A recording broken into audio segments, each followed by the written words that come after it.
Smithfield Grain will be fined close to $44,000 after a worker fell to her death while on the job last June. The Department of Labor says the penalty is in no way meant to make up for loss of life.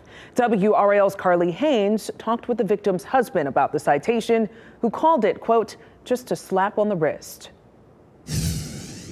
It's been 6 months since a Smithfield grain worker fell 70 feet from a grain bin to her death. Annie Wilbert's husband thinks about her every day. My loved one went to work and did not come home that day. And this shouldn't have been a dangerous job. This week, the Department of Labor fined Smithfield Grain for 4 serious workplace violations with a penalty of more than $43,000, nearly $20,000 less than the maximum. For a company of that size and makes that much money, it probably was just a slap on the wrist. The Labor Department said the amount is determined through different factors: the gravity of violations, size of the business, good faith of the employer, and past violations. A personal injury attorney with Riddle and Brantley doesn't believe these fines do enough to move the needle. Fines like that do nothing to deter employers and encourage safe practices in our view. Attorney Adam Smith says in many cases, it's not even what the employer usually ends up paying if they appeal. It's very normal for employers to pay lower or even no fines for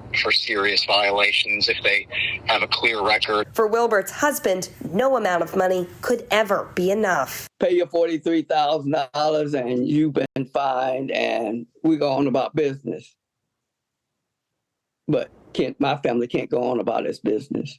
That part's gone. Carly Haynes, WRAL News, Wilson. Wow, so sad. Smithfield Grain has 15 days to appeal the citations. Family could continue litigation with a workers' compensation claim. Wilbert's husband said they are looking into further legal action.